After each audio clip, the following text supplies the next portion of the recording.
Oi, eu sou a Vivi. Estamos de volta com a Masterclass da Joyce Carol Oates. E agora a gente vai pro tópico 6, diários observando o mundo. Gente, eu posso dizer, eu mantenho diário desde meus 8 anos. E, de fato, diário é só uma maneira de você se comunicar com o seu eu, tentar se entender melhor. E por que não isso não se tornar uma arte? Inclusive, é uma arte antiga. Muitos autores já tentaram fazer isso, já fizeram isso antes e ainda fazem. E segundo a Joyce, manter um diário te ajuda a aguçar o seu poder de observação. Normalmente a gente não tem mesmo tempo, nem possibilidade de absorver esse dia a dia que a gente tem tão corrido. A gente vai fazendo as coisas, vai fazendo, tá vivendo, não sei o que, quando vê já tá no dia seguinte, nem lembra direito o que tomou de café da manhã no dia anterior. E ter sim um tempo para refletir, para escrever no diário, ajuda a gente a entender o que tá passando com a gente, o que a gente tá sentindo, que a gente está aprendendo, te entra mesmo em contato com o nosso eu. E isso não só afina os nossos sentidos para as coisas, coisa do viver o presente, né, mindfulness total, mas ajuda pra caramba na escrita. Organiza, sabe? A gente consegue estruturar melhor o que a gente quer dizer. Organizar pensamento não é fácil, gente. Para quem tá começando agora, para quem não é iniciante, já é profissional, mesmo assim tem dificuldade de colocar no papel as coisas às vezes, mas é uma questão de prática, assim. Se você começa e termina as coisas várias vezes, isso você vai ganhar mais experiência, mais confiança e vai ser cada vez mais fácil estruturar um pensamento. Mas ainda assim, eu digo que 20, 30, 40 anos depois, eu sei que eu ainda vou gaguejar na escrita algumas vezes, porque é normal. E a gente tem que praticar, gente. Se a gente para de praticar, enferruja, como qualquer ferramenta. A Joyce traz um exemplo do diário da Virginia Woolf aqui no curso, é bem legal. E a Virginia escrevia completamente sem censura no diário, de um jeito mais sincero, sabe? Julgador até em relação às pessoas, que era completamente diferente da Virginia escritora de ficção, saca? Não que aquilo fosse mais verdade ou menos verdade, ou que ela fosse daquele jeito, não, mas é a maneira de se expressar no diário, às vezes, revela umas coisas, mesmo que seja até uma personagem que a gente faz da gente, pode nem ser a vida real, né? Porque eu tenho passagens no meu diário que quando eu leio, eu falo, nossa, eu escrevi isso, eu penso assim, não, às vezes você mesmo está experimentando uma personagem escrevendo no diário. E a Virginia Woolf era bem jogadora, gente. Maneiraça.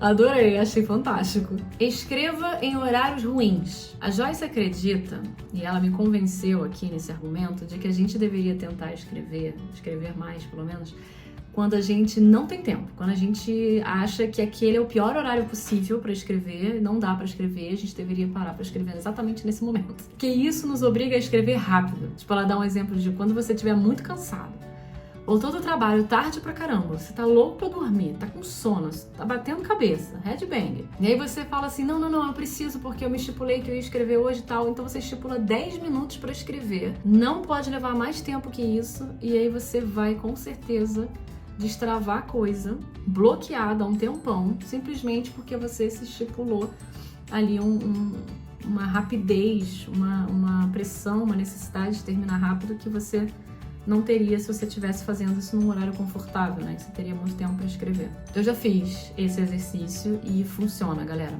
Funciona. A gente percebe isso mais em curso, que é quando você tem um relógio ali envolvido, né? Um tempo de aula que vai acabar, e professor, pressão e tudo mais, mas fazer isso sozinho também funciona. E eu super recomendo, não só quando você estiver com sono para dormir, mas tipo antes de sair para algum lugar. Então você tem que se chegar em tal lugar, você fala, não, eu vou escrever agora em 5, 10 minutos, porque é o momento que eu tenho, depois eu tenho que sair, pegar Uber, pegar ônibus, sei lá, e saem umas coisas bem interessantes, prometo. Escreva o que você sonha acordado. Capture uma cena, uma ideia para um conto, imagine como se fosse um filme. Anote o que vier à sua cabeça, tudo que vier, todos os detalhes, tudo que você puder se lembrar dessa cena e desse filme aí que você criou na sua cabeça. Repita. Faça isso com vários momentos, acumule essas notas, essas anotações todas, até você ter o suficiente para trabalhar em algo. Faça uma lista dos detalhes da história. Anota tudo que você pensar e pesquisar sobre a história e tudo aquilo que vai enriquecer a sua escrita depois. Mais um exercício legal. Escolha um momento da sua vida que foi bem profundo, talvez a morte de alguém, ou um momento muito feliz, de reconciliação, de surpresa, e escreva sobre. Esse exercício eu já fiz, é bem legal. Eu já escolhi os dois, tá, gente? Eu escrevi sobre a morte de alguém e me ajudou a entender melhor sobre essa questão, porque foi bem difícil. E já escrevi sobre uma surpresa que fizeram pra mim, que também foi bem legal. Caráter de exercício, né, gente? Não é pra ser, como eu falei, nada, não é pra ser perfeito. Mas enfim, é legal. Você descobre bastante coisa sobre você, sobre sua escrita. A memória destrava outras memórias, te dá mais ideias, escrever mais coisas que você pensa, que você lembra. Enfim, esse exercício é legal. 7.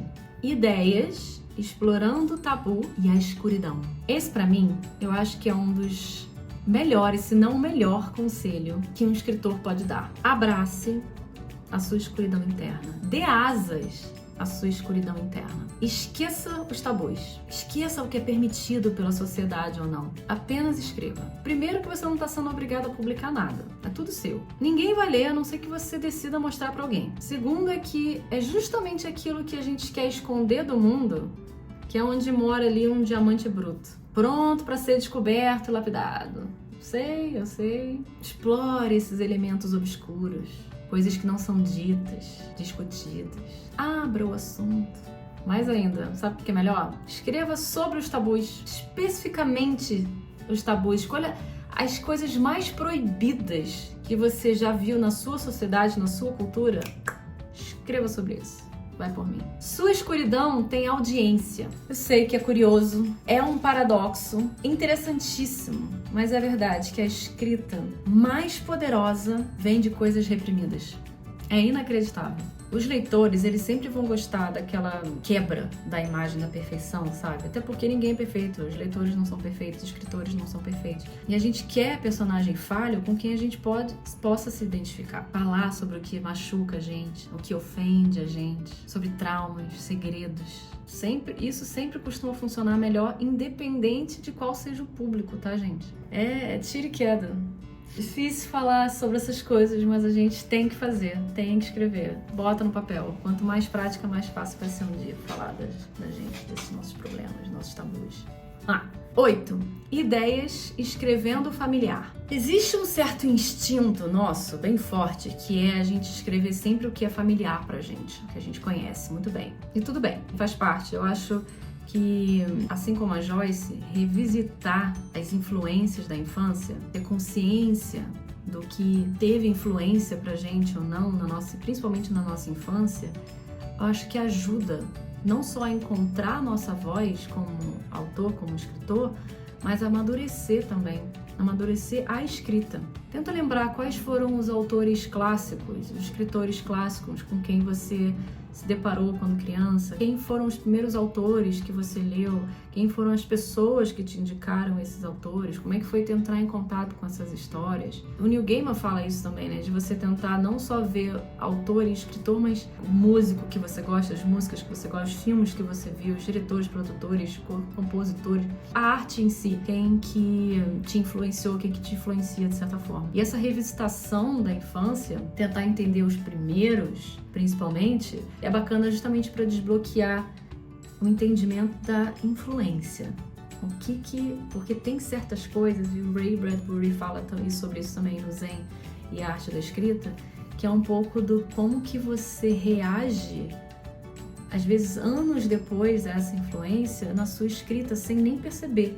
E você entrar em contato com isso conscientemente, né, parando para pensar quem foram os escritores que me influenciaram, te ajuda a entender essa influência, te ajuda a entender até como você escreve e para onde você está indo como escritor daqui para frente. Faça uma entrevista com um membro da família. Essa eu acho bem, bem legal. Uma vez uma matéria de jornalismo, um trabalho de jornalismo eu tive que fazer, eu entrevistei minha mãe para fazer um artigo de biografia, né, na verdade era retrato. É muito, muito, muito interessante esse exercício. Ouvir. Ouça seu irmão, sua irmã, seu pai, sua mãe, seu tio, seu primo. Quem você escolher para fazer esse exercício, ouça de verdade, sem julgamento, sem parar, sem querer editar, simplesmente bota lá um gravador, né, para te ajudar depois a escrever, mas ouça. E escutar sobre a história dessa pessoa, sobre as experiências de vida dela, como que ela coloca essa história na narrativa, te ajuda também a entender ângulo.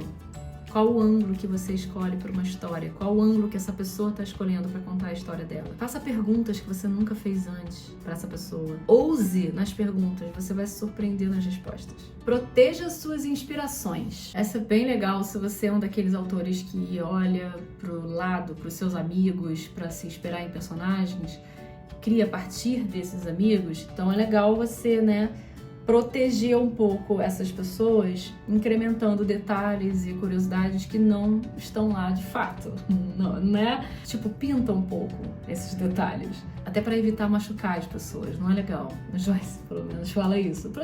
Proteja a sua inspiração, o seu informante, né? Não é para usar o livro como vingança, para se vingar de alguém, né? Sair escrevendo difamações para se sentir melhor. Que coisa pequena, né?